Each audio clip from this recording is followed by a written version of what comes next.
Primeira carta de Paulo aos Coríntios, capítulo 1.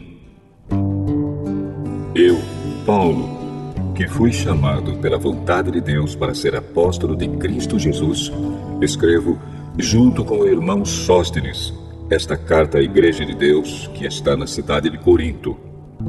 Escrevo a todos os que, pela sua união com Cristo Jesus, foram chamados para pertencerem ao povo de Deus. Esta carta é também para aqueles que em todos os lugares adoram o nosso Senhor Jesus Cristo, Senhor deles e nosso. Que a graça e a paz de Deus, o nosso Pai, e do Senhor Jesus Cristo estejam com vocês. Eu sempre agradeço ao meu Deus por causa da graça que Ele tem dado a vocês por meio de Cristo Jesus. Por estarem unidos com Cristo Jesus, vocês foram enriquecidos em tudo, tanto no dom de anunciar o Evangelho, como no dom da sabedoria espiritual. A mensagem a respeito de Cristo está tão firme em vocês, que vocês não têm deixado de receber nenhum dom espiritual, enquanto esperam a vinda do nosso Senhor Jesus Cristo.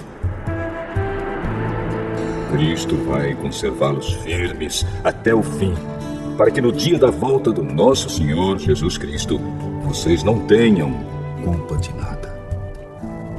Deus é fiel e chamou vocês para que vivam em união com o seu Filho Jesus Cristo, o nosso Senhor. Irmãos, peço, pela autoridade do nosso Senhor Jesus Cristo, que vocês estejam de acordo no que dizem e que não haja divisões entre vocês. Sejam completamente unidos num só pensamento e numa só intenção. Pois, meus irmãos, algumas pessoas da família de Cloé me contaram que existem brigas entre vocês. O que eu quero dizer é isto: cada um de vocês diz uma coisa diferente. Um diz, eu sou de Paulo. Outro, eu sou de Apolo. Outro, eu sou de Pedro. E ainda outro, eu sou de Cristo. Por acaso Cristo foi dividido em várias partes? Será que Paulo morreu crucificado em favor de vocês? Ou será que vocês foram batizados em nome de Paulo? Graças a Deus que eu não batizei nenhum de vocês, a não ser Crispo e Gaio. Assim ninguém pode dizer que vocês foram batizados em meu nome. Ah, sim. Batizei também Estéfanas e a família dele. Mas não lembro de ter batizado mais ninguém. Pois Cristo não me enviou para batizar, mas para anunciar o Evangelho, e anunciá-lo sem usar a linguagem da sabedoria humana, para não tirar o poder da morte de Cristo na cruz. De fato, a mensagem da morte de Cristo na cruz é loucura para os que estão se perdendo. Mas para nós, que estamos sendo salvos, é o poder de Deus. Pois as Escrituras Sagradas dizem, destruirei a sabedoria dos sábios e acabarei com o conhecimento dos instruídos. Então, o que poderão dizer os sábios e os instruídos? O que vão dizer os grandes oradores deste mundo? Deus tem mostrado que a sabedoria deste mundo é loucura. Pois Deus, na sua sabedoria, não deixou que os seres humanos o conhecessem por meio da sabedoria deles. Pelo contrário, resolveu salvar aqueles que creem e fez isso por meio da mensagem que anunciamos, a qual é chamada de louca. Os judeus pedem milagres como prova, e os não-judeus procuram a sabedoria. Mas nós anunciamos o Cristo crucificado. Uma mensagem que para os judeus é ofensa e para os não-judeus é loucura. Mas para aqueles que Deus tem chamado, tanto judeus como não-judeus, Cristo é o poder de Deus e a sabedoria de Deus. Pois aquilo que parece ser a loucura de Deus é mais sábio do que a sabedoria humana. E aquilo que parece ser a fraqueza de Deus é mais forte do que a força humana. Agora, meus irmãos, lembrem do que vocês eram quando Deus os chamou. Do ponto de vista humano, poucos de vocês eram sábios ou poderosos ou de famílias importantes. Para envergonhar os sábios, Deus escolheu aquilo que o mundo acha que é loucura. E para envergonhar os poderosos, Ele escolheu o que o mundo acha fraco.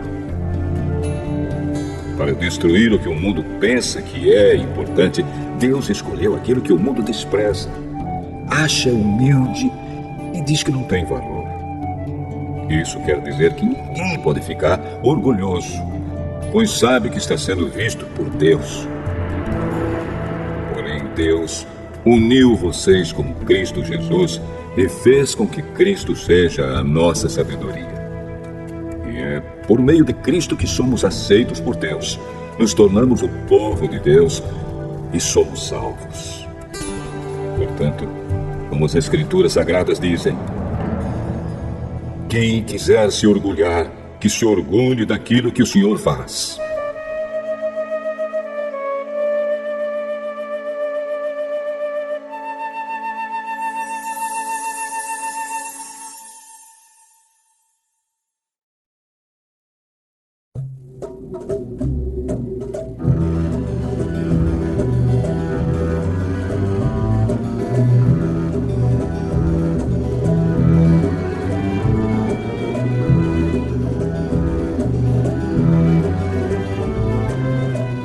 Primeira carta aos Coríntios, capítulo 2. Meus irmãos, quando fui anunciar a vocês a verdade secreta de Deus, não usei muitas palavras nem grande sabedoria. Porque quando estive com vocês, resolvi esquecer tudo, a não ser Jesus Cristo e principalmente a sua morte na cruz. Quando visitei vocês, eu estava fraco e tremia de medo. O meu ensinamento e a minha mensagem não foram dados com a linguagem da sabedoria humana, mas com provas firmes do poder do Espírito de Deus. Portanto, a fé que vocês têm não se baseia na sabedoria humana, mas no poder de Deus. Porém, para os que são espiritualmente maduros, anunciamos uma mensagem de sabedoria. Mas não é de uma sabedoria deste mundo, nem a dos poderes que o governam e que estão perdendo o seu poder. A sabedoria que anunciamos é a sabedoria secreta de Deus, escondida dos seres humanos. A sabedoria que o próprio Deus, antes mesmo da criação do mundo, já havia escolhido para nossa glória. Nenhum dos poderes que agora governam o mundo conheceu essa sabedoria. Pois, se a tivessem conhecido, não teriam crucificado o glorioso Senhor.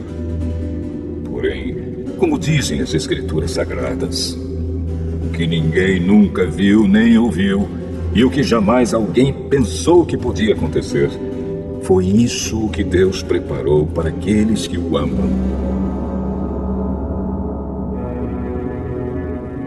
Mas foi a nós que Deus, por meio do Espírito, revelou o seu segredo. O Espírito Santo examina tudo, até mesmo os planos mais profundos e escondidos de Deus. Quanto ao ser humano, somente o Espírito que está nele é que conhece tudo a respeito dele. E quanto a Deus, somente o seu próprio Espírito conhece tudo a respeito dele. Não foi o Espírito deste mundo que nós recebemos, mas o Espírito mandado por Deus, para que possamos entender tudo o que Deus nos tem dado. Portanto, quando falamos, nós usamos palavras ensinadas pelo Espírito de Deus e não palavras ensinadas pela sabedoria humana. Assim explicamos as verdades espirituais aos que são espirituais. Mas quem não tem o Espírito de Deus não pode receber os dons que vêm do Espírito e, de fato, nem mesmo pode entendê-los. Essas verdades são loucura para essa pessoa, porque o sentido delas só pode ser entendido de modo espiritual. A pessoa que tem o Espírito Santo pode julgar o valor de todas as coisas, porém ela mesma não pode ser julgada por ninguém. Como dizem as Escrituras Sagradas, Quem pode conhecer a mente do Senhor? Quem é capaz de lhe dar conselhos? Mas nós pensamos como Cristo pensa.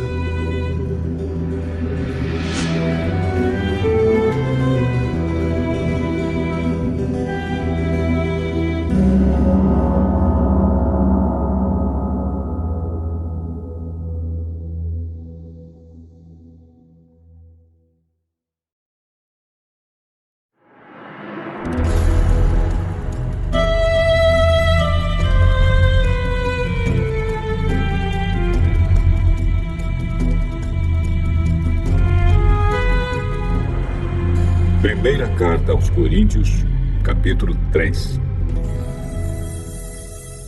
Na verdade, irmãos, eu não pude falar com vocês como costumo fazer com as pessoas que têm o Espírito de Deus. Tive de falar com vocês como se vocês fossem pessoas do mundo, como se fossem crianças na fé cristã.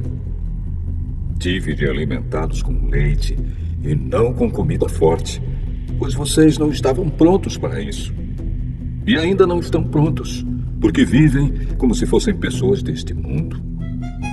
Quando existem ciumeiras e brigas entre vocês, será que isso não prova que vocês são pessoas deste mundo e fazem o que todos fazem?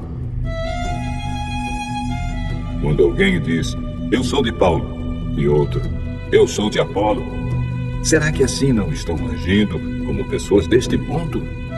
Afinal de contas, quem é Apolo? E quem é Paulo? Somos somente servidores de Deus. E foi por meio de nós que vocês creram no Senhor. Cada um de nós faz o trabalho que o Senhor lhe deu para fazer. Eu plantei, e Apolo regou a planta, mas foi Deus quem a fez crescer. De modo que não importa nem o que planta, nem o que rega, mas sim Deus que dá o crescimento. Pois não existe diferença entre a pessoa que planta e a pessoa que rega. Deus dará a recompensa de acordo com o trabalho que cada um tiver feito. Porque nós somos companheiros de trabalho no serviço de Deus e vocês são o terreno no qual Deus faz o seu trabalho. Vocês são também o edifício de Deus. Usando o dom que Deus me deu, eu faço o trabalho de um construtor competente. Põe o alicerce e outro constrói em cima dele. Porém, cada um deve construir com cuidado. Porque Deus já pôs Jesus Cristo como o único alicerce, e nenhum outro alicerce pode ser colocado. Alguns usam ouro ou prata ou pedras preciosas para construírem em cima do alicerce. E ainda outros usam madeira ou capim ou palha. O dia de Cristo vai mostrar claramente a qualidade do trabalho de cada um.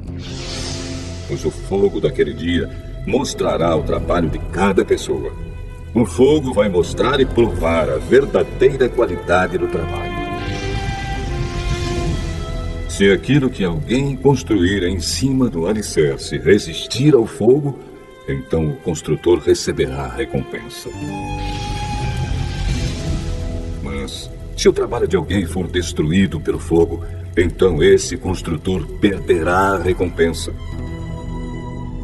Porém, ele mesmo será salvo, como se tivesse passado pelo fogo para se salvar. Certamente vocês sabem que são o templo de Deus e que o Espírito de Deus vive em vocês. Assim, se alguém destruir o templo de Deus, Deus destruirá essa pessoa. Pois o templo de Deus é santo e vocês são o seu templo. Que ninguém engane a si mesmo. Se algum de vocês pensa que é sábio conforme a sabedoria humana, então precisa se tornar louco para ser de fato sábio. Pois aquilo que este mundo acha que é sabedoria, Deus acha que é loucura. Como dizem as Escrituras Sagradas. Deus pega os sábios nas suas espertezas. E também, o Senhor sabe que os pensamentos dos sábios não valem nada. Ninguém deve se orgulhar daquilo que as pessoas podem fazer. pois tudo é de vocês. Isto é, Paulo, Apolo, Pedro, este mundo, a vida e a morte, o presente e o futuro. Tudo isso pertence a vocês. E vocês pertencem a Cristo. E Cristo pertence a Deus.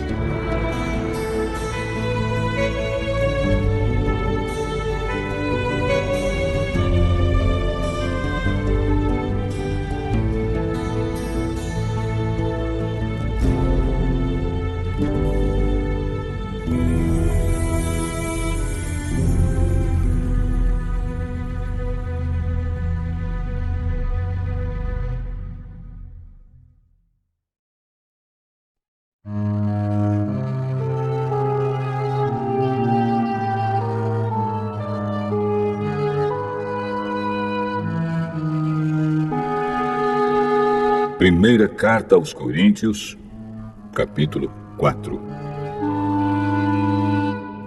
Vocês nos devem tratar como servidores de Cristo, que foram encarregados de administrar a realização dos planos secretos de Deus. O que se exige de quem tem essa responsabilidade é que seja fiel ao seu Senhor. Mas para mim não tem a menor importância ser julgado por vocês ou por um tribunal humano. Eu não julgo nem a mim mesmo. A minha consciência está limpa, mas isso não prova que sou, de fato, inocente. Quem me julga é o Senhor. Portanto, não julguem ninguém antes da hora. Esperem o julgamento final, quando o Senhor vier. Ele trará para a luz os segredos escondidos no escuro e mostrará as intenções que estão no coração das pessoas. Então cada um receberá de Deus os elogios que merece. Meus irmãos, é para instruir vocês que eu tenho aplicado essas lições a mim mesmo e a Apolo. Usei nós dois como um exemplo para que vocês aprendam o que quer dizer o ditado. Obedeça ao que está escrito. Ninguém deve se orgulhar de uma pessoa e desprezar outra. Quem é que fez você superior aos outros? Por acaso não foi Deus quem lhe deu tudo o que você tem? Então, por que é que você fica todo orgulhoso, como se o que você tem não fosse dado por Deus? Pelo que parece, vocês já têm tudo o que precisam. Já são ricos. Vocês já se tornaram reis e nós não. Que bom se vocês fossem reis de verdade, para que nós pudéssemos reinar junto com vocês. Porque me parece que Deus pôs a nós, os apóstolos, no último lugar. Somos como as pessoas condenadas a morrer em público, como espetáculo pelo mundo inteiro, tanto para os anjos como para os seres humanos. Por causa de Cristo, nós somos loucos, mas vocês são sábios por estarem unidos com Ele. Nós somos fracos e vocês são fortes. Vocês são respeitados e nós somos desprezados. Até agora temos passado fome e sede. Temos nos vestido com trapos, temos recebido bofetadas e não temos lugar certo para morar. Temos nos cansado de trabalhar para nos sustentar. Quando somos amaldiçoados, nós abençoamos. Quando somos perseguidos, aguentamos com paciência. Quando somos insultados, respondemos com palavras delicadas. Somos considerados como lixo e até agora somos tratados como a imundície deste mundo. Não estou escrevendo essas coisas para envergonhar vocês, mas para ensiná-los como se vocês fossem meus próprios filhos queridos. Mesmo que vocês tivessem milhares de mestres da fé cristã, não poderiam ter mais do Pai. Pois, quando levei a vocês o Evangelho, eu me tornei o Pai de vocês na vida que vivem em união com Cristo Jesus. Portanto, eu peço que sigam o meu exemplo. Por isso estou enviando para vocês Timóteo, que é meu querido e fiel filho no Senhor. Ele vai ajudá-los a lembrarem dos caminhos que sigo na nova vida que tenho em união com Cristo Jesus. Caminhos esses que ensino em todas as igrejas. Alguns de vocês ficaram orgulhosos, certos de que eu não iria visitá-los. Porém, se o Senhor quiser, eu vou visitá-los logo. Então vou saber o que esses orgulhosos são capazes de fazer e não somente o que eles são capazes de dizer. Pois o reino de Deus não é coisa de palavras, mas de poder.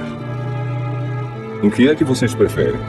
Que eu vá até vocês com um chicote ou com o coração cheio de amor e bondade?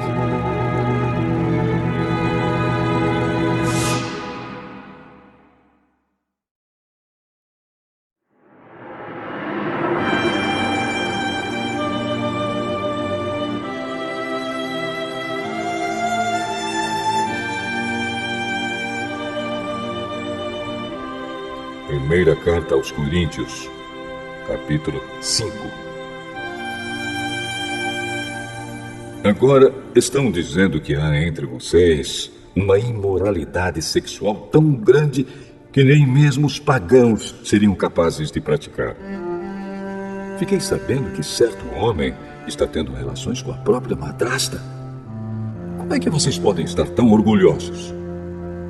Pelo contrário, vocês deviam ficar muito tristes e expulsar do meio de vocês quem está fazendo uma coisa dessas. Quanto a mim, ainda que não esteja presente aí pessoalmente, estou com vocês em espírito. E agindo como se eu estivesse aí, já julguei, pela autoridade do nosso Senhor Jesus, o homem que está fazendo essa coisa horrível. Quando vocês se reunirem, estarei com vocês em espírito. Então, pelo poder do nosso Senhor Jesus, que estará presente conosco, entreguem esse homem a Satanás, para que o seu corpo seja destruído, mas o seu espírito seja salvo no dia do Senhor. Não está certo que vocês estejam orgulhosos. Vocês conhecem aquele ditado. Um pouco de fermento fermenta toda a massa. Joguem fora o velho fermento do pecado para ficarem completamente puros. Aí vocês serão como massa nova e sem fermento, como vocês, de fato, já são. Porque a nossa festa da Páscoa está pronta, agora que Cristo, o nosso Cordeiro da Páscoa, já foi oferecido em sacrifício. Então, vamos comemorar a nossa Páscoa, não com o pão que leva fermento, o fermento velho do pecado e da imoralidade, mas com o pão sem fermento, o pão da pureza e da verdade.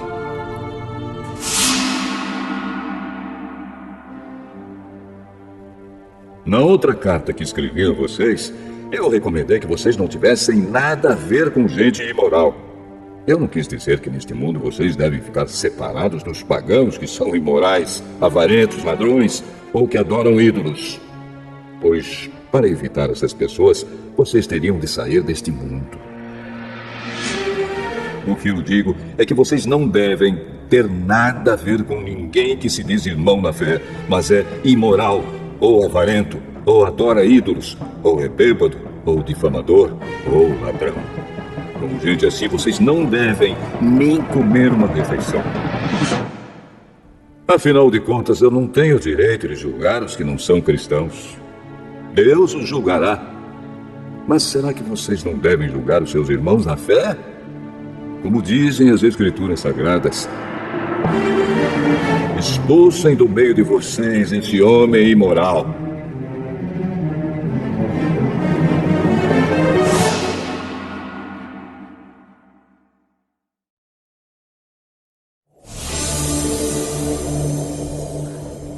Primeira carta aos Coríntios, capítulo 6.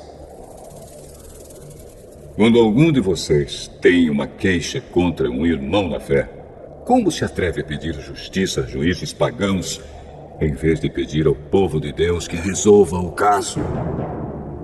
Será que vocês não sabem que o povo de Deus julgará o mundo? Então, se vocês vão julgar o mundo, será que não são capazes de julgar essas coisas pequenas? Por acaso vocês não sabem que nós julgaremos até mesmo os anjos? Muito mais, então, devemos julgar as coisas desta vida. Portanto, se surgir alguma questão dessas, será que vocês vão procurar pessoas que são desprezadas na igreja para julgarem esses casos? Que vergonha! Será que entre vocês não existe alguém com bastante sabedoria para resolver uma questão entre irmãos? É claro que existe.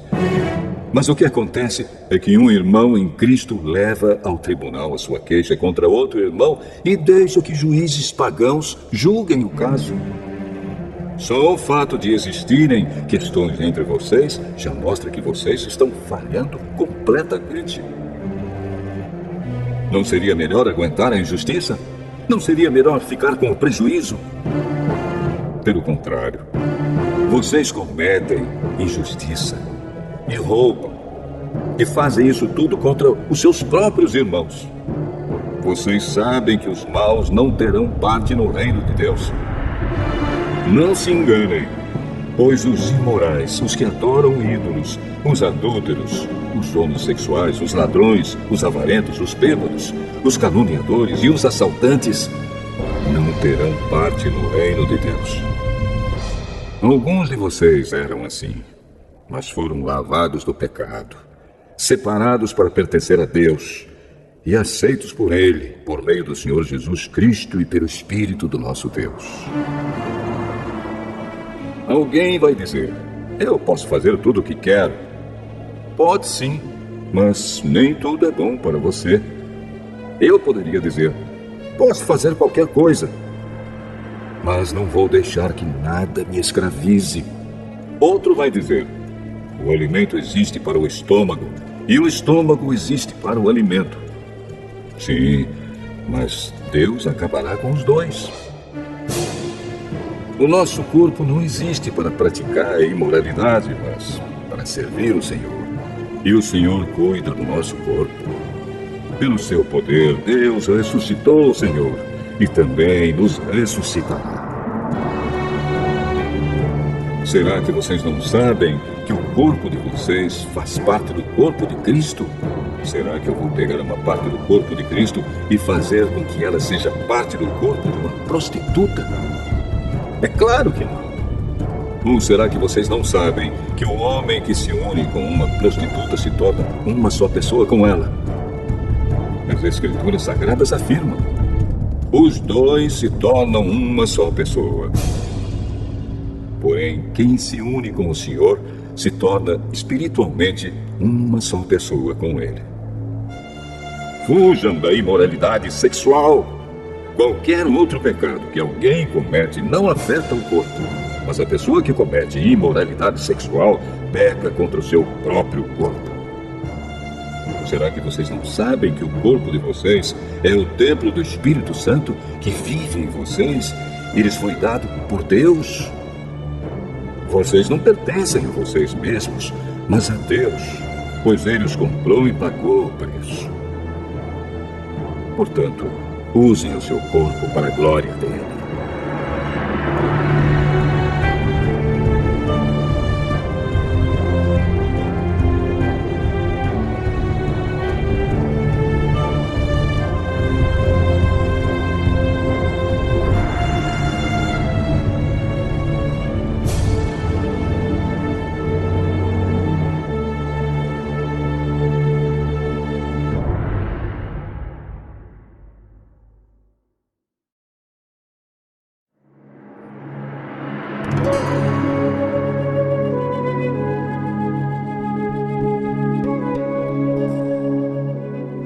Primeira carta aos Coríntios, capítulo 7. Agora, vou tratar dos assuntos a respeito dos quais vocês me escreveram. Vocês dizem que o homem faz bem em não casar. Mas eu digo, já que existe tanta imoralidade sexual, cada homem deve ter a sua própria esposa e cada mulher o seu próprio marido. o homem deve cumprir o seu dever como marido, e a mulher também deve cumprir o seu dever como esposa. A esposa não manda no seu próprio corpo. Quem manda é o seu marido. Assim também o marido não manda no seu próprio corpo. Quem manda é a sua esposa. Que os dois não se neguem um ao outro, a não ser que concordem em não ter relações por algum tempo, a fim de se dedicar à oração. Mas depois devem voltar a ter relações, a fim de não caírem nas tentações de Satanás, por não poderem se dominar. Não digo isso como uma ordem, mas como uma sugestão. Realmente, eu gostaria que todos fossem como eu. Porém, cada um tem o dom que Deus lhe deu. Um tem este dom e outro aquele. Aos solteiros e às viúvas eu digo que seria melhor para eles ficarem sem casar, como eu. Mas, se vocês não podem dominar o desejo sexual, então casem, pois é melhor casar do que ficar queimando de desejo. Para os que já estão casados, tenho um mandamento que não é meu, mas do Senhor, que a mulher não se separe do seu marido. Porém, se ela se separar, que não case de novo, ou então que faça as pazes com o marido, e que o homem não se divorcie da sua esposa. Aos outros digo eu mesmo, e não o Senhor. Se um homem cristão é casado com uma mulher que não é cristã, e ela concorda em continuar vivendo com ele, que ele não se divorcie dela. E se uma mulher cristã é casada com um homem que não é cristão, e ele concorda em continuar vivendo com ela, que ela não se divorcie dele. Pois Deus aceita o homem que não é cristão por ele estar unido com a sua esposa cristã, e aceita a mulher que não é cristã por ela estar unida com o seu marido cristão. Se não fosse assim, os filhos deles não pertenceriam a Deus. Mas, sendo assim, eles pertencem. Porém, se o marido não cristão ou a esposa não cristã quiser o divórcio, então que se divorcie. Nesses casos, o marido cristão ou a esposa cristã está livre para fazer como quiser, pois Deus chamou vocês para viverem em paz. Esposa cristã, como é que você pode ter certeza de que não vai salvar o seu marido? E você, marido cristão, como é que você pode ter certeza de que não vai salvar a sua esposa? Cada um deve continuar vivendo de acordo com o dom que o Senhor lhe deu e na condição em que se encontrava quando Deus o chamou. É essa a regra que eu ensino em todas as igrejas. Se um homem judeu que é circuncidado aceita o chamado de Deus, ele não deve tirar as marcas da circuncisão. E se um homem não judeu que não é circuncidado aceita o chamado de Deus, ele não deve circuncidar-se. Não faz diferença estar circuncidado ou não. O que importa é obedecer aos mandamentos de Deus. Cada um deve continuar como era quando aceitou o chamado de Deus. Você era escravo quando Deus o chamou? Não se preocupe com isso. Mas, se você pode se tornar livre, então aproveite a oportunidade. Pois o escravo que foi chamado pelo Senhor é agora um homem livre que pertence ao Senhor. Assim também, o homem livre que foi chamado por Cristo é escravo de Cristo. Deus comprou vocês por um preço. Portanto, não se tornem escravos de seres humanos. Irmãos, cada um deve continuar na presença de Deus, assim como era quando Deus o chamou. Para os solteiros, eu não tenho nenhum mandamento do Senhor. Porém, dou a minha opinião como uma pessoa que, pela misericórdia do Senhor, merece confiança. Por causa dos tempos difíceis em que vivemos, eu penso que é melhor para o homem ficar como está. Você tem esposa? Então não procure se separar dela. Você é solteiro? Então não procure esposa. Porém, se você casar, não estará cometendo pecado. E se uma moça solteira casar, também não estará cometendo pecado. Mas eu gostaria de poupar vocês dos problemas de cada dia que terão na vida de casados. Irmãos, o que eu quero dizer é isto. Não nos resta muito tempo. E daqui em diante os casados devem viver como se não tivessem casado. Os que choram, como se não estivessem chorando. Os que estão rindo, como se não estivessem rindo. Os que compram, como se não fosse deles aquilo que compraram. Os que tratam das coisas deste mundo, como se não estivessem ocupados com elas. Pois este mundo, como está agora, não vai durar muito. Eu quero livrá-los de preocupações. O solteiro se interessa pelas coisas do Senhor porque quer agradá-lo. Mas o homem casado se interessa pelas coisas deste mundo porque quer agradar a sua esposa. E por isso é puxado por duas direções diferentes.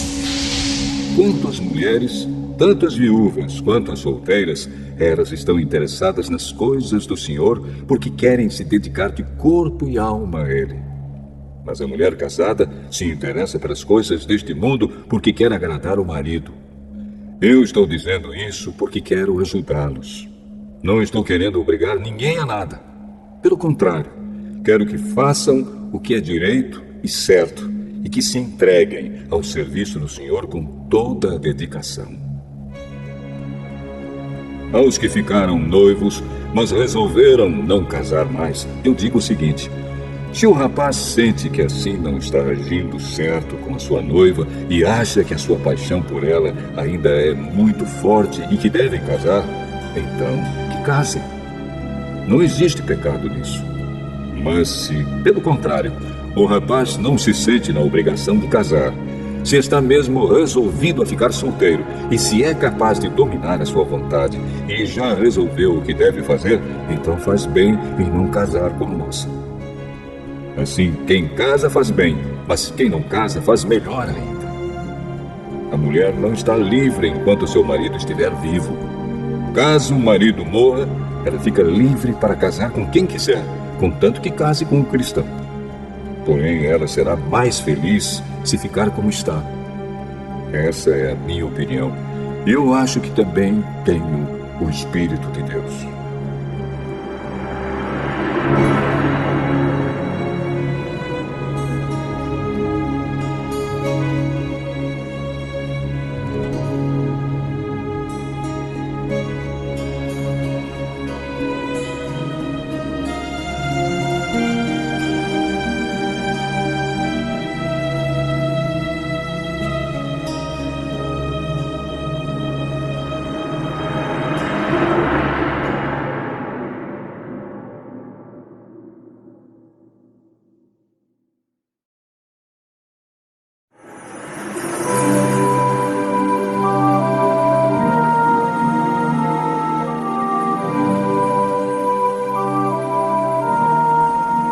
Primeira carta aos Coríntios, capítulo 8. Agora vou tratar do problema dos alimentos oferecidos aos ídolos. Na verdade, como se diz, todos nós temos conhecimento. Porém, esse tipo de conhecimento enche a pessoa de orgulho, mas o amor nos faz progredir na fé.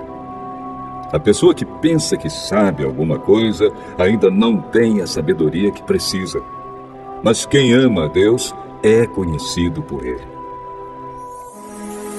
Quanto a comer alimentos que tenham sido oferecidos aos ídolos, nós sabemos que um ídolo representa alguma coisa que realmente não existe. E sabemos que existe somente um Deus. Pois existem os que são chamados de deuses, tanto no céu como na terra, como também existem muitos deuses e muitos senhores. Porém, para nós, existe somente um Deus, o Pai e Criador de todas as coisas, para quem nós vivemos. E existe somente um Senhor, que é Jesus Cristo, por meio de quem todas as coisas foram criadas e por meio de quem nós existimos. Mas nem todos conhecem essa verdade. Existem pessoas tão acostumadas com os ídolos que até agora comem desses alimentos pensando que eles pertencem aos ídolos. A consciência dessas pessoas é fraca e por isso elas se sentem impuras quando comem desses alimentos. Não é esta ou aquela comida que vai fazer com que Deus nos aceite. Nós não perderemos nada se não comermos e não ganharemos nada se comermos desse alimento.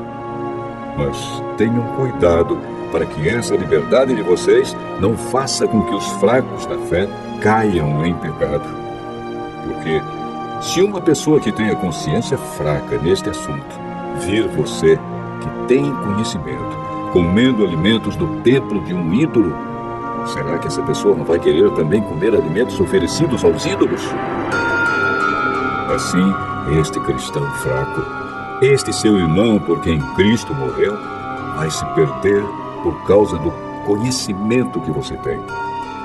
Desse modo, pecando contra o seu irmão e ferindo a consciência dele, você estará pecando contra Cristo. Portanto, se o alimento faz com que o meu irmão peque, nunca mais vou comer carne, a fim de que eu não seja a causa do pecado dele.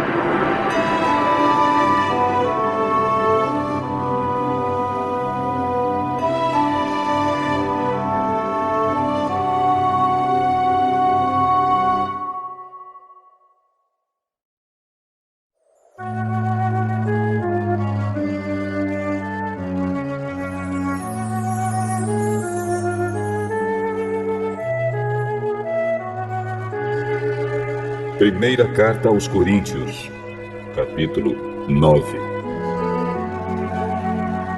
Será que eu não sou um homem livre? Por acaso não sou um apóstolo? Será que eu não vi Jesus, o nosso Senhor? Por acaso vocês não são o resultado do trabalho que faço para o Senhor? Mesmo que outros não me aceitem como apóstolo, vocês me aceitam. Vocês mesmos, pelo fato de estarem unidos com o Senhor, são a prova de que sou um apóstolo. Quando as pessoas me criticam, eu me defendo, dizendo assim: será que eu não tenho o direito de receber comida e bebida pelo meu trabalho? Será que nas minhas viagens eu não tenho o direito de levar comigo uma esposa cristã, como fazem os outros apóstolos, os irmãos do Senhor Jesus e também Pedro? Ou será que Barnabé e eu somos os únicos que temos de trabalhar para nos sustentar? Quem já ouviu falar de algum soldado que pagou as suas próprias despesas no exército? Ou qual é o fazendeiro que não come das uvas da sua própria plantação?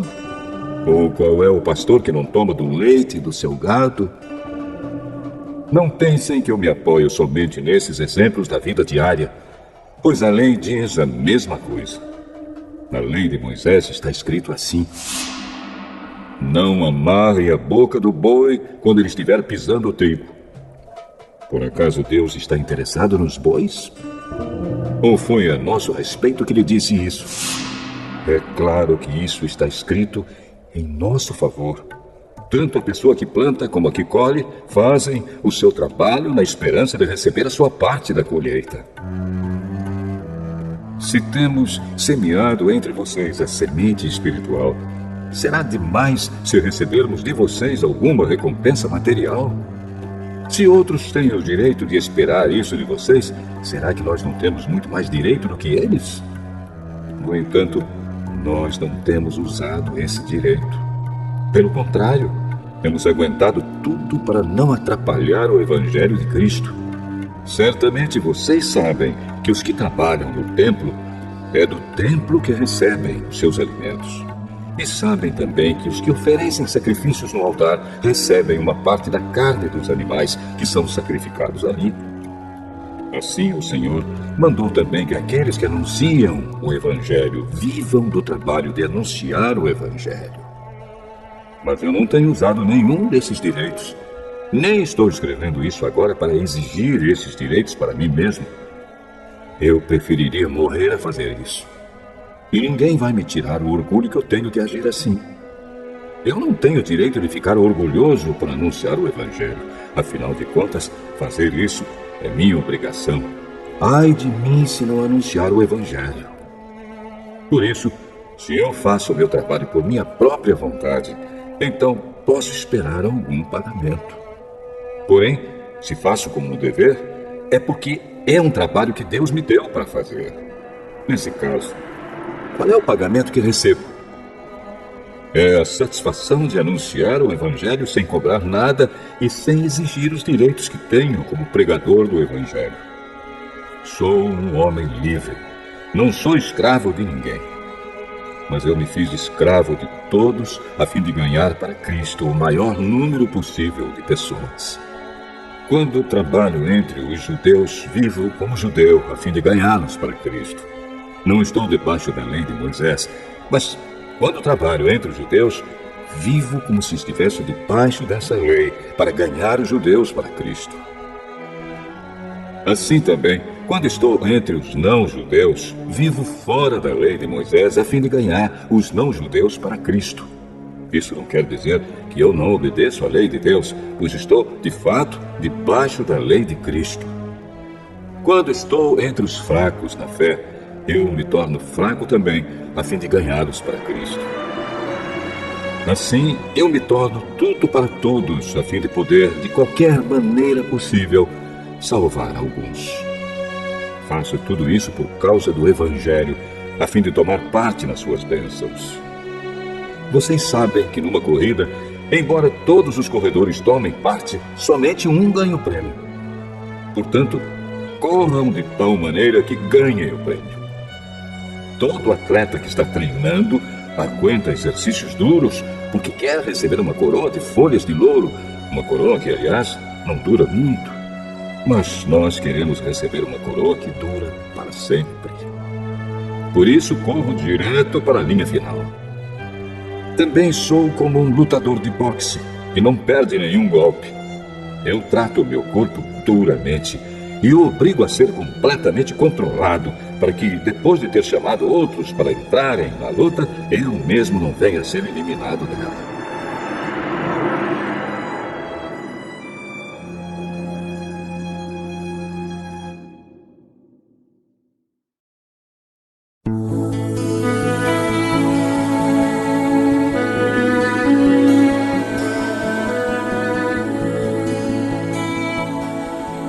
Primeira carta aos Coríntios, capítulo 10.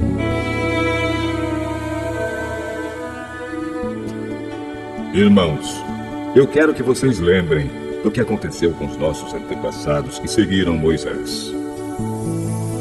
Todos foram protegidos pela nuvem e passaram pelo Mar Vermelho.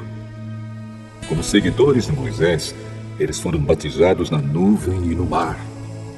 Todos comeram da mesma comida espiritual e beberam da mesma bebida espiritual. Pois bebiam daquela rocha espiritual que ia com eles, e a rocha era Cristo. Mas Deus não ficou contente com a maioria deles, e por isso eles morreram, e os seus corpos ficaram espalhados no deserto. Tudo isso aconteceu a fim de nos servir de exemplo, para nós não querermos coisas más como eles quiseram, nem adorarmos ídolos como alguns deles adoraram. Como dizem as Escrituras Sagradas, o povo sentou-se para comer e beber e se levantou para se divertir. Não devemos cometer imoralidade sexual como alguns deles fizeram. E porque eles fizeram isso, 23 mil deles caíram mortos num só dia. Não devemos pôr à prova a paciência de Cristo, como alguns deles fizeram, e por isso foram mortos pelas cobras. Vocês não devem se queixar, como fizeram alguns deles, e por isso foram destruídos pelo anjo da morte. Tudo isso aconteceu com os nossos antepassados, a fim de servir de exemplo para os outros. E aquelas coisas foram escritas a fim de servirem de aviso para nós. Pois estamos vivendo no fim dos tempos. Portanto, aquele que pensa que está de pé, é melhor ter cuidado para não cair. As tentações que vocês têm de enfrentar são as mesmas que os outros enfrentam, mas Deus cumpre a sua promessa e não deixará que vocês sofram tentações que vocês não têm forças para suportar. Quando uma tentação vier, Deus dará forças a vocês para suportá-la, e assim vocês poderão sair dela. Por isso, meus queridos amigos, fujam da adoração de ídolos. Eu falo com vocês como com pessoas que têm capacidade para entender o que estou afirmando. Julguem vocês mesmos o que eu estou dizendo. Pensem no cálice pelo qual damos graças a Deus na ceia do Senhor. Será que quando bebemos desse cálice, não estamos tomando parte no sangue de Cristo? E quando partimos e comemos o pão, não estamos tomando parte no corpo de Cristo? Mesmo sendo muitos, todos comemos do mesmo pão, que é um só, e por isso somos um só corpo. Pensem no povo de Israel. Aqueles que comem as coisas oferecidas em sacrifícios tomam parte juntos no sacrifício que é oferecido a Deus no altar. O que é que eu quero dizer com isso? Que o ídolo ou o alimento que é oferecido a ele tem algum valor? É claro que não. O que estou dizendo é que aquilo que é sacrificado nos altares pagãos é oferecido aos demônios e não a Deus. E eu não quero que vocês tomem parte nas coisas dos demônios. Vocês não podem beber do cálice do Senhor e também do cálice dos demônios. Vocês não podem comer na mesa do Senhor e também na mesa dos demônios. Ou será que queremos provocar o Senhor, fazendo com que ele fique com ciúmes? Por acaso vocês pensam que somos mais fortes do que ele? Alguns dizem assim: podemos fazer tudo o que queremos. Sim, mas nem tudo é bom. Podemos fazer tudo o que queremos, mas nem tudo é útil. Ninguém deve buscar os seus próprios interesses, e sim os interesses dos outros. Vocês podem comer de tudo que se vende no açougue, sem terem nenhuma dúvida de consciência. Pois, como dizem as Escrituras Sagradas, a terra e tudo o que nela existe pertencem ao Senhor. Se alguém que não é cristão convidá-los para comer e vocês resolverem ir, comam o que for posto na frente de vocês e não façam perguntas por motivo de consciência. Mas, se alguém disser a vocês: esta comida foi oferecida aos ídolos, neste caso, não comam, por causa daquele que disse isso e também por motivo de consciência. Não estou falando da sua própria consciência, mas da consciência do outro. Mas alguém pode perguntar: por que é que a minha liberdade deve ser diminuída pela consciência dos outros? Se eu agradeço a Deus o alimento que como, por que é que sou criticado, se já o agradeci a Deus? Portanto, quando vocês comem, ou bebem, ou fazem qualquer outra coisa, façam tudo para a glória de Deus. Vivam de tal maneira que não prejudiquem os judeus, nem os não-judeus, nem a Igreja de Deus. Façam como eu. Procuro agradar a todos em tudo o que faço, não pensando no meu próprio bem, mas no bem de todos, a fim de que eles possam ser salvos.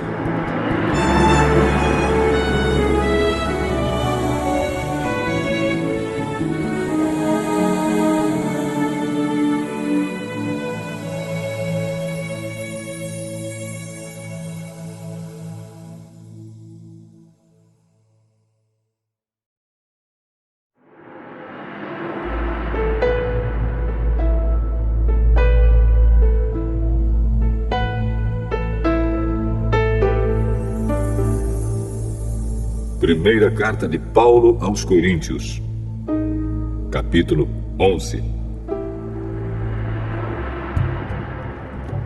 Sigam o meu exemplo como eu sigo o exemplo de Cristo. Eu os elogio porque vocês sempre lembram de mim e seguem as instruções que eu passei para vocês. Mas quero que entendam que Cristo tem autoridade sobre todo marido, que o marido tem autoridade sobre a esposa e que Deus tem autoridade sobre Cristo. Se um homem cobre a cabeça quando ora ou anuncia a mensagem de Deus nas reuniões de adoração, ele está ofendendo a honra de Cristo. E se uma mulher não cobre a cabeça quando ora ou anuncia a mensagem de Deus nas reuniões de adoração, ela está ofendendo a honra do seu marido. Nesse caso, não há nenhuma diferença entre ela e a mulher que tem a cabeça rapada. Se a mulher não cobre a cabeça, então é melhor que ela corte o cabelo de uma vez. Já que é vergonhoso para a mulher rapar a cabeça ou cortar o cabelo, então ela deve cobrir a cabeça. O homem não precisa cobrir a cabeça, pois ele reflete a imagem e a glória de Deus. Mas a mulher reflete a glória do homem, pois o homem não foi feito da mulher, mas a mulher foi feita do homem. O homem não foi criado por causa da mulher, mas sim a mulher por causa do homem. Portanto, por causa dos anjos, a mulher deve pôr um véu na cabeça para mostrar que está debaixo da autoridade do marido. No entanto, por estarmos unidos com o Senhor, nem a mulher é independente do homem, nem o homem é independente da mulher. Porque assim como a mulher foi feita do homem, assim também o homem nasce da mulher. E tudo vem de Deus. Julguem vocês mesmos. Será que é certo que, num culto de adoração, a mulher ore a Deus sem estar com a cabeça coberta? Pois a própria natureza ensina que o cabelo comprido é uma desonra para o homem. Mas para a mulher, o cabelo comprido é motivo de orgulho. O cabelo foi dado a ela para lhe servir de véu. Mas, se alguém quer discutir sobre esse assunto, o que eu posso dizer é que nem nós, nem as igrejas de Deus, temos outro costume nas reuniões de adoração. Nas instruções que agora vou dar a vocês, eu não posso elogiá-los, pois as suas reuniões de adoração fazem mais mal do que bem. Para começar, me contaram que nessas reuniões há grupos de pessoas que estão brigando.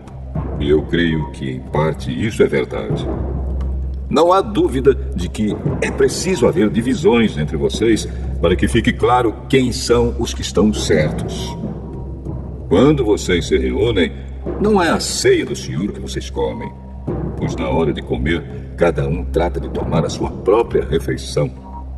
E assim, enquanto uns ficam com fome, outros chegam até a ficar bêbados. Por acaso vocês não têm as suas próprias casas onde podem comer e beber? Ou será que preferem desprezar a igreja de Deus e envergonhar os que são pobres? O que é que vocês esperam que eu lhes diga? Querem que os elogie? É claro que não vou elogiá-los. Porque eu recebi do Senhor este ensinamento que passei para vocês. Que o Senhor Jesus, na noite em que foi traído, pegou o pão e deu graças a Deus. Depois partiu o pão e disse: Isto é o meu corpo, que é entregue em favor de vocês. Façam isto em memória de mim. Assim também, depois do jantar, ele pegou o cálice e disse: Este cálice é a nova aliança feita por Deus com o seu povo. Aliança que é garantida pelo meu sangue. Cada vez que vocês beberem deste cálice, façam isso em memória de mim. De maneira que cada vez que vocês comem deste pão e bebem deste cálice, estão anunciando a morte do Senhor até que ele venha. Por isso, aquele que comer do pão do Senhor ou beber do seu cálice de modo que ofenda a honra do Senhor, estará pecando contra o corpo e o sangue do Senhor. Portanto, que cada um examine a sua consciência, e então coma do pão e beba do cálice. Pois a pessoa que comer do pão ou beber do cálice sem reconhecer que se trata do corpo do Senhor, estará sendo julgada ao comer e beber para o seu próprio castigo. É por isso que muitos de vocês estão doentes e fracos, e alguns já morreram. Se examinássemos primeiro a nossa consciência, nós não seríamos julgados pelo Senhor. Mas somos julgados e castigados pelo Senhor para não sermos condenados junto com o mundo. Portanto, meus irmãos, quando vocês se reunirem para a ceia do Senhor, esperem uns pelos outros. E se alguém estiver com fome, que coma em casa, para que Deus não castigue vocês por causa dessas reuniões. Os outros assuntos eu resolverei quando chegar aí.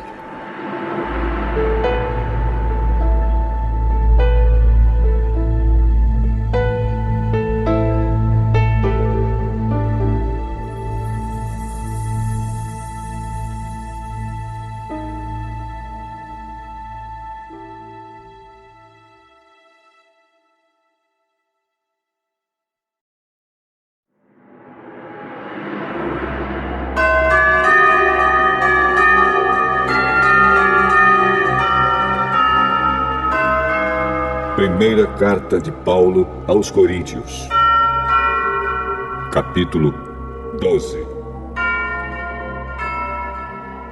Meus irmãos, quero que vocês saibam a verdade a respeito dos dons que o Espírito Santo dá. Vocês sabem que, quando ainda eram pagãos, vocês eram desviados de várias maneiras para a adoração dos ídolos, os quais não têm vida. Por isso precisam compreender que ninguém que diz que Jesus seja maldito pode estar falando pelo poder do Espírito de Deus. E que ninguém pode dizer Jesus é Senhor, a não ser que seja guiado pelo Espírito Santo. Existem tipos diferentes de dons espirituais, mas é um só e o mesmo Espírito quem dá esses dons. Existem maneiras diferentes de servir, mas o Senhor que servimos é o mesmo. Há diferentes habilidades para realizar o trabalho, mas é o mesmo Deus quem dá a cada um a habilidade para fazê-lo. Para o bem de todos, Deus dá a cada um alguma prova da presença do Espírito Santo. Para uma pessoa, o Espírito dá a mensagem de sabedoria, e para outra, o mesmo Espírito dá a mensagem de conhecimento. Para uma pessoa, o mesmo Espírito dá a fé, e para outra, dá o poder de curar. Uma pessoa recebe do Espírito poder para fazer milagres, e outra recebe o dom de anunciar a mensagem de Deus. Ainda outra pessoa recebe a capacidade para saber a diferença entre os dons que vêm do Espírito e os que não vêm dele. Para uma pessoa, o Espírito dá a capacidade de falar em línguas estranhas, e para outra, ele dá a capacidade de interpretar o que essas línguas querem dizer. Porém, é um só e o mesmo Espírito quem faz tudo isso. Ele dá um tom diferente para cada pessoa, conforme ele quer. Cristo é como um corpo, o qual tem muitas partes. E todas as partes, mesmo sendo muitas, formam um só corpo. Assim também, todos nós, judeus e não judeus, escravos e livres, fomos batizados pelo mesmo Espírito para formar um só corpo. E a todos nós foi dado de beber do mesmo Espírito, pois o corpo não é feito de uma só parte, mas de muitas. Se o pé disser, já que não sou mão, não sou do corpo, nem por isso deixa de ser do corpo. Se o ouvido disser, já que não sou um olho, não sou do corpo, nem por isso deixa de ser do corpo. Se o corpo todo fosse olho, como poderíamos ouvir? E se o corpo todo fosse ouvido, como poderíamos cheirar? Assim Deus colocou cada parte diferente do corpo conforme Ele quis. Se o corpo todo fosse uma parte só, não existiria corpo. De fato, existem muitas partes, mas um só corpo. Portanto, o olho não pode dizer para a mão, eu não preciso de você. E a cabeça não pode dizer para os pés, não preciso de vocês. O fato é que as partes do corpo que parecem ser as mais fracas são as mais necessárias, e aquelas que achamos menos honrosas são as que tratamos com mais honra. E as partes que parecem ser feias recebem um cuidado especial que as outras mais bonitas não precisam. Foi assim que Deus fez o corpo, dando mais honra às partes menos honrosas. Desse modo, não existe divisão no corpo, mas todas as suas partes têm o mesmo interesse umas pelas outras. Se uma parte do corpo sofre, todas as outras sofrem com ela. Se uma é elogiada, todas as outras se alegram com ela. Pois bem, vocês são o corpo de Cristo, e cada um é uma parte desse corpo. Na igreja, Deus pôs tudo no lugar certo. Em primeiro lugar, os apóstolos. Em segundo, os profetas. E em terceiro, os mestres. Em seguida, pôs os que fazem milagres. Depois, os que têm o dom de curar, ou de ajudar, ou de liderar, ou de falar em línguas estranhas. Nem todos são apóstolos, ou profetas, ou mestres. Nem todos têm o dom de fazer milagres, nem de curar doenças, nem de falar em línguas estranhas, nem de explicar o que essas línguas querem dizer. Por isso, se esforcem para ter os melhores dons. Porém, eu vou mostrar a vocês o caminho que é o melhor de todos.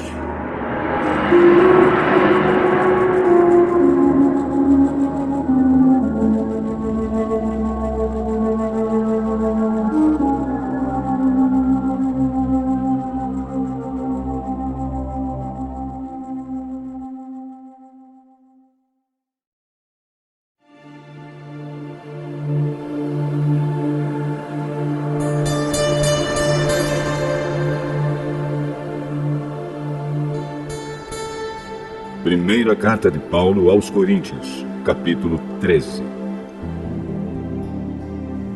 Eu poderia falar todas as línguas que são faladas na terra e até no céu, mas se não tivesse amor, as minhas palavras seriam como o som de um gongo ou como o barulho de um sino. Poderia ter o dom de anunciar mensagens de Deus, ter todo o conhecimento, entender todos os segredos e ter tanta fé que até poderia tirar as montanhas do seu lugar, mas se não tivesse amor, eu não seria nada.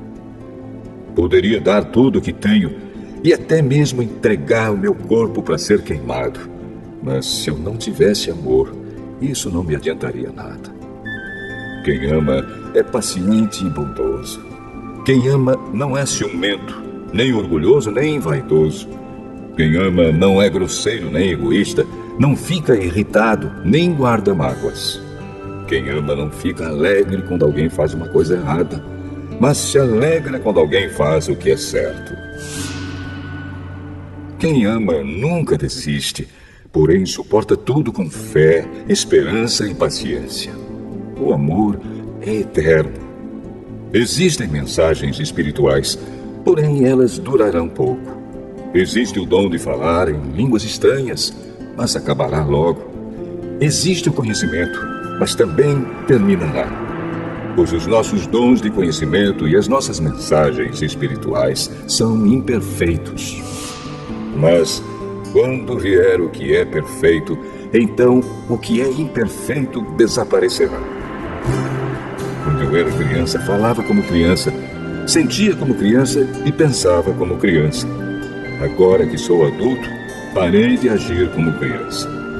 O que agora vemos é como uma imagem imperfeita num espelho embaçado, mas depois veremos face a face. Agora o meu conhecimento é imperfeito, mas depois conhecerei perfeitamente, assim como sou conhecido por Deus.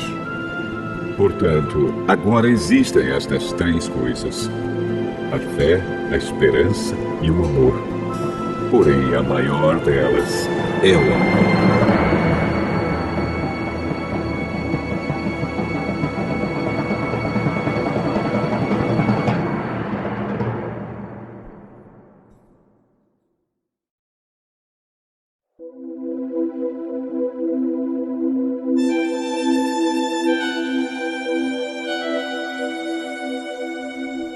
Primeira carta de Paulo aos Coríntios, capítulo 14. Portanto, esforcem-se para ter amor. Procurem também ter dons espirituais, especialmente o de anunciar a mensagem de Deus. Quem fala em línguas estranhas fala a Deus e não às pessoas, pois ninguém o entende. Pelo poder do Espírito Santo, ele diz verdades secretas. Porém, quem anuncia a mensagem de Deus fala para as pessoas, ajudando-as e dando-lhes coragem e consolo. Quem fala em línguas estranhas ajuda somente a si mesmo. Mas quem anuncia a mensagem de Deus ajuda a igreja toda. Eu gostaria que vocês todos falassem em línguas estranhas, mas gostaria ainda mais que tivessem o dom de anunciar a mensagem de Deus. Porque quem anuncia a mensagem de Deus tem mais valor do que quem fala em línguas estranhas, a não ser que esteja ali alguém que possa interpretar o que está sendo dito, para que toda a igreja seja ajudada espiritualmente. Por isso, irmãos, quando eu os visitar, que proveito vocês terão se eu lhes falar em línguas estranhas? É claro que nenhum, a não ser que leve a vocês alguma revelação de Deus, ou algum conhecimento, ou alguma mensagem inspirada, ou algum ensinamento. Por exemplo, além da voz humana, existem os instrumentos musicais, como a flauta e a harpa. Se os sons não saírem com toda clareza, como poderá alguém saber o que está sendo tocado em um ou outro desses instrumentos? Se quem toca a corneta não der um som bem claro, quem se preparará para a batalha? Assim também, como é que os outros vão entender o que vocês estão dizendo se a mensagem por meio de línguas estranhas não for clara? Vocês estariam falando para o vento. No mundo há muitas línguas diferentes, mas cada uma faz sentido. Porém, se eu não entendo a língua na qual alguém está falando comigo, então quem fala essa língua é estrangeiro para mim, e eu sou um estrangeiro para ele. Por isso, já que vocês estão com tanta vontade de ter os dons do Espírito, procurem, acima de tudo, ter os dons que fazem com que a igreja cresça espiritualmente. Portanto, quem fala em línguas estranhas deve orar, pedindo a Deus que lhe dê o dom de interpretar o que elas querem dizer. Porque se eu orar em línguas estranhas, o meu espírito, de fato, estará orando, mas a minha inteligência não tomará parte nisso. O que vou fazer então? Vou orar com o meu espírito, mas também vou orar com a minha inteligência. Vou cantar com o meu espírito, mas também vou cantar com a minha inteligência. Se você dá graças a Deus em línguas estranhas, como é que uma pessoa simples que estiver na reunião poderá dizer amém à oração de agradecimento que você fez? Ela não vai conseguir entender nada do que você está dizendo. Mesmo que a sua oração seja muito boa, essa pessoa não receberá nenhuma ajuda. Eu agradeço a Deus porque falo em línguas estranhas muito mais do que vocês. Porém, nas reuniões da igreja, prefiro dizer 5 palavras que possam ser entendidas para assim ensinar os outros, do que dizer milhares de palavras em línguas estranhas. Irmãos, não pensem como crianças. Sejam como crianças para o que é mal, mas sejam adultos no seu modo de pensar. Nas Escrituras Sagradas está escrito: por meio de pessoas que falam em línguas estranhas, eu falarei a este povo, diz o Senhor. Falarei por meio de lábios estrangeiros, mas assim mesmo meu povo não me dará atenção. Portanto, o dom de falar em línguas estranhas é um sinal de Deus para os descrentes e não para os cristãos. Mas o dom de anunciar a mensagem de Deus é um sinal para os cristãos e não para os descrentes. Imaginem que a igreja esteja reunida e todos comecem a falar em línguas estranhas. Se chegarem ali algumas pessoas simples ou descrentes, será que não vão dizer que vocês estão loucos?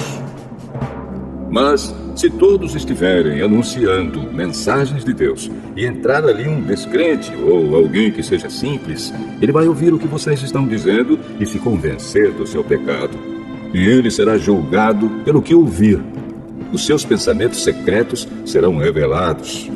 E ele vai se ajoelhar e adorar a Deus, dizendo: Deus está mesmo no meio de vocês. Portanto, meus irmãos, o que é que deve ser feito? Quando vocês se reúnem na igreja, um irmão tem um hino para cantar, outro, alguma coisa para ensinar, outro, uma revelação de Deus, outro, uma mensagem em línguas estranhas, e ainda outro, a interpretação dessa mensagem. Que tudo seja feito para o crescimento espiritual da igreja. Se algum de vocês falar em línguas estranhas, então que apenas 2 ou 3 falem, um depois do outro, e que alguém interprete o que está sendo dito. Mas, se não houver ninguém que possa interpretar, então fiquem calados e falem somente consigo mesmos e com Deus. No caso de 2 ou 3 receberem a mensagem de Deus, estes devem falar, e os outros que pensem bem no que eles estão dizendo.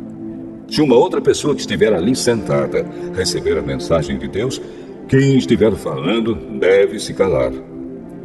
Vocês todos podem anunciar a mensagem de Deus, um de cada vez, para que todos aprendam e fiquem animados. Quem fala deve controlar o dom de anunciar a mensagem de Deus, pois Deus não quer que nós vivamos em desordem, e sim em paz. Como em todas as igrejas do povo de Deus, as mulheres devem ficar caladas nessas reuniões de adoração. Elas não têm permissão para falar. Como diz a lei, elas não devem ter cargos de direção. Se quiserem saber alguma coisa, que perguntem em casa ao marido. É vergonhoso que uma mulher fale nas reuniões da igreja. Por acaso a mensagem de Deus veio de vocês? Ou será que veio somente para vocês? Se alguém pensa que é mensageiro de Deus ou que tem algum dom espiritual, deve saber que o que estou escrevendo é mandamento do Senhor. Mas se alguém não der atenção a isso, que ninguém dê atenção a essa pessoa. Assim, meus irmãos, procurem sempre anunciar a mensagem de Deus, mas não proíbam que se falem línguas estranhas. Portanto, façam tudo com decência e ordem.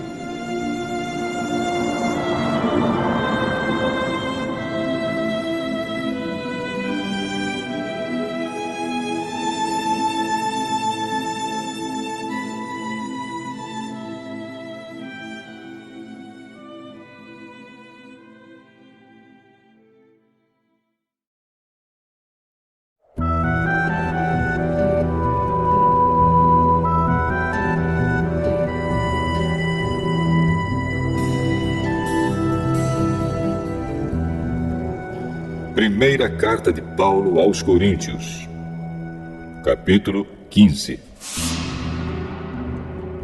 Agora, irmãos, quero que lembrem do evangelho que eu anunciei a vocês, o qual vocês aceitaram e no qual continuam firmes.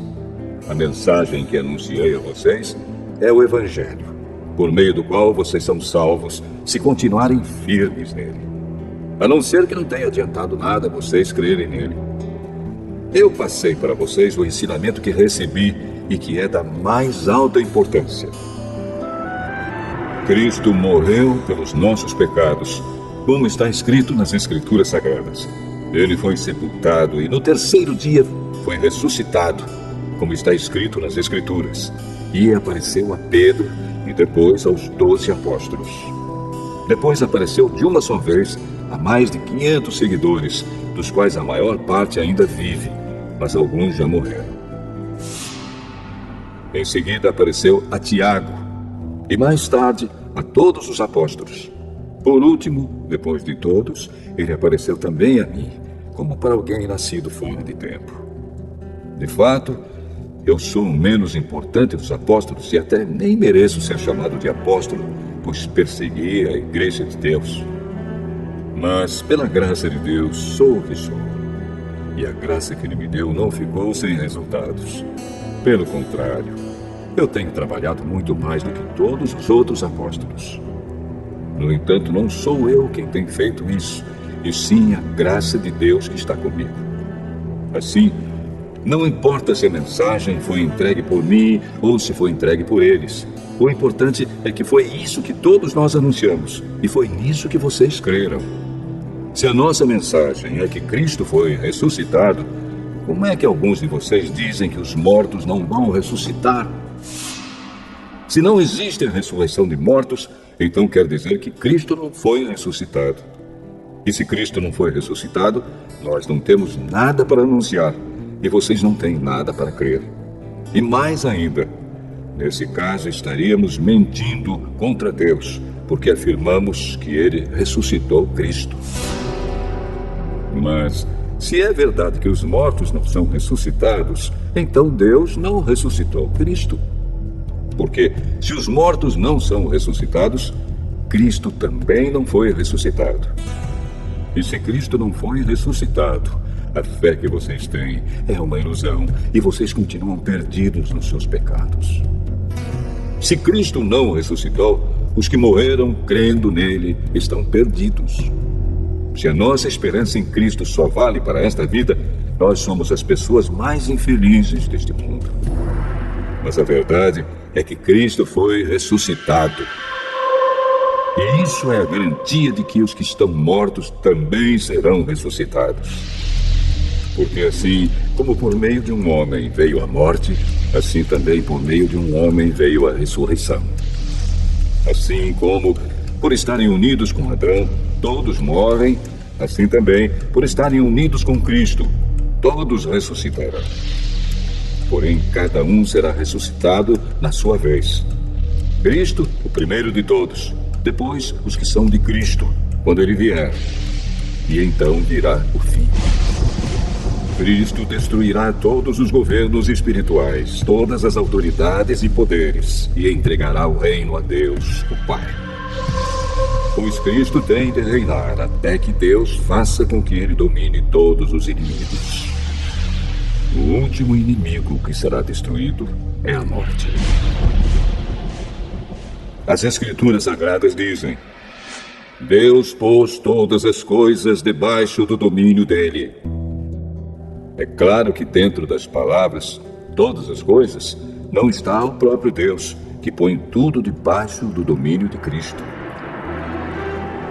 Mas, quando tudo for dominado por Cristo, então o próprio Cristo, que é o Filho, se colocará debaixo do domínio de Deus, que pôs todas as coisas debaixo do domínio dele.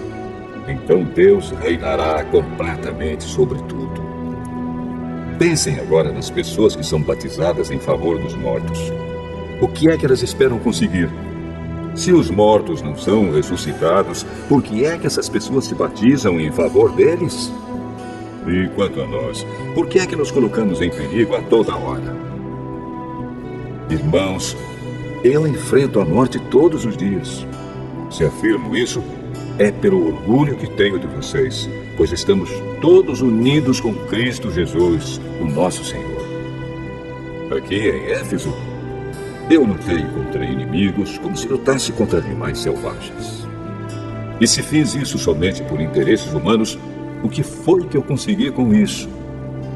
Se é verdade que os mortos não são ressuscitados, façamos o que diz o ditado: comamos e bebamos, porque amanhã morreremos. Não se enganem. As más companhias estragam os bons costumes. Comecem de novo a viver uma vida séria e direita e parem de pecar. Para fazer com que vocês fiquem envergonhados, eu digo o seguinte: alguns de vocês não conhecem a Deus. Mas alguém perguntará: como é que os mortos são ressuscitados?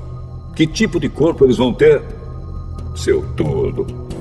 Quando você semeia uma semente na terra, ela só brota se morrer.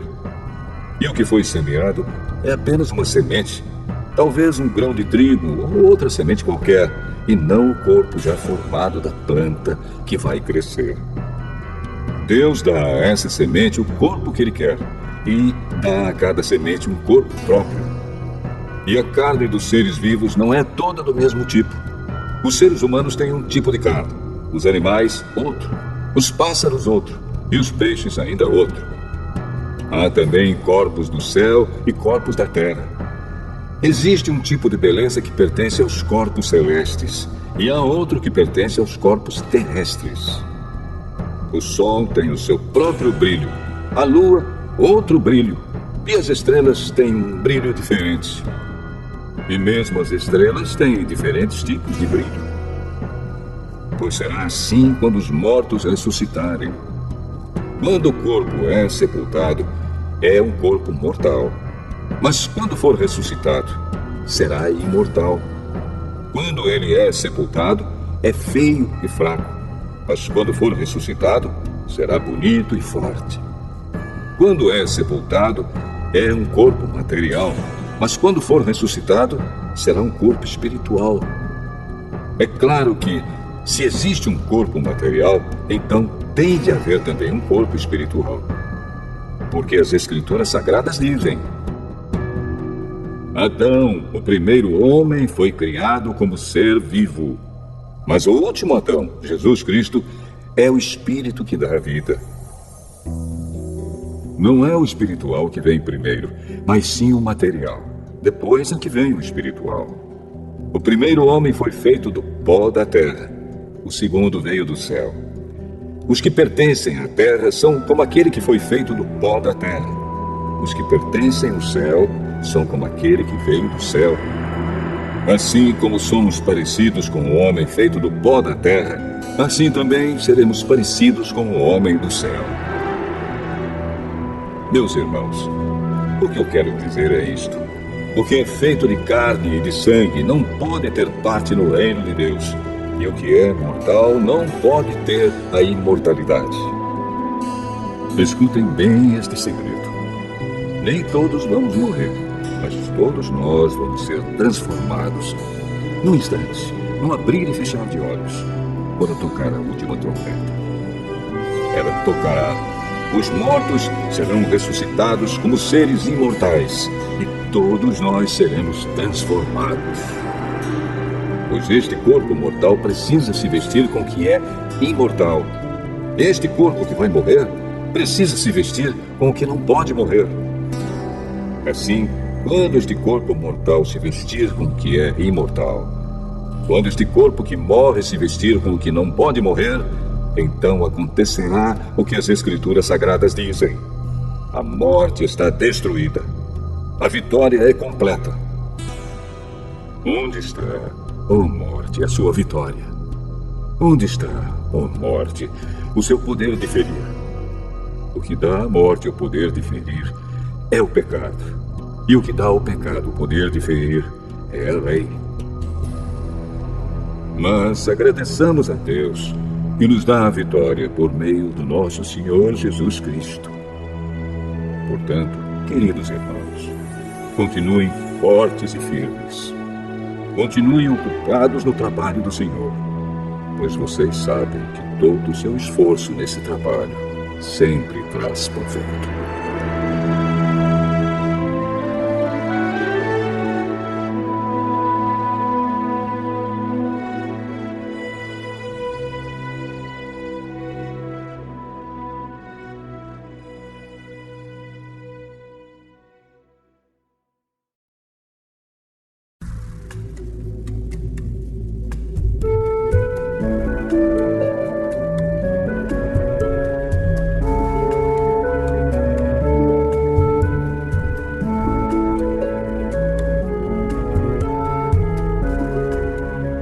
Primeira carta de Paulo aos Coríntios, capítulo 16. Agora vou tratar do dinheiro para ajudar o povo de Deus da Judéia. Façam o que eu disse às igrejas da província da Galácia. Todos os domingos, cada um de vocês separe e guarde algum dinheiro, de acordo com o que cada um ganhou. Assim não haverá necessidade de recolher ofertas quando eu chegar. Depois que chegar, eu enviarei com cartas de apresentação aqueles que vocês escolherem para levarem a oferta até Jerusalém. Se for conveniente que eu também vá, eles farão a viagem comigo. Eu visitarei vocês depois que tiver passado pela província da Macedônia, pois vou passar por lá. Pode ser que eu fique algum tempo com vocês, talvez todo o inverno, e assim vocês poderão me ajudar a continuar a minha viagem para onde quer que eu for. Pois eu não quero ver vocês apenas de passagem. Se o Senhor permitir, espero ficar bastante tempo com vocês. Resolvi ficar aqui em Éfeso até o dia de Pentecostes, pois encontrei aqui ótimas oportunidades para um grande e proveitoso trabalho, embora muita gente esteja contra mim. Se Timóteo chegar aí, façam tudo para que ele se sinta bem entre vocês, pois assim como eu, ele também está trabalhando para o Senhor. Não deixem que ninguém o despreze. Pelo contrário, vocês devem ajudá-lo a continuar a sua viagem em paz, a fim de que ele volte para cá, pois estou esperando que ele volte junto com os outros irmãos. Quanto ao irmão Apolo, tenho recomendado muitas vezes que vá visitar vocês com os outros irmãos, mas ele acha que não deve ir agora. Ele irá na primeira oportunidade. Estejam alertas, fiquem firmes na fé, sejam corajosos, sejam fortes. Que tudo o que vocês fizerem seja feito com amor. Vocês conhecem Estéfanas e a família dele. Vocês sabem que eles foram os primeiros cristãos convertidos na província da Acaia e que eles têm se dedicado ao serviço do povo de Deus. Peço a vocês, meus irmãos, que sigam a orientação deles e dos outros que os ajudam e trabalham com eles. Eu estou alegre com a vida de Estéfanas, de Fortunato e de Acaico, pois eles fizeram o que vocês, por estarem ausentes, não podiam fazer. Eles me animaram muito, e sei que animaram vocês também. Gente como essa merece elogios. As igrejas da província da Ásia mandam saudações. Áquila e a sua esposa Priscila e a igreja que se reúne na casa deles mandam saudações cristãs a vocês. Todos os irmãos daqui mandam saudações. Cumprimentem uns aos outros com um beijo de irmão. Escrevo isto com a minha própria mão. Quem não ama o Senhor, que seja amaldiçoado. Maranatá. Vem, nosso Senhor. Que a graça do nosso Senhor Jesus esteja com vocês. E que o meu amor esteja com todos vocês, pois estamos unidos com Cristo Jesus.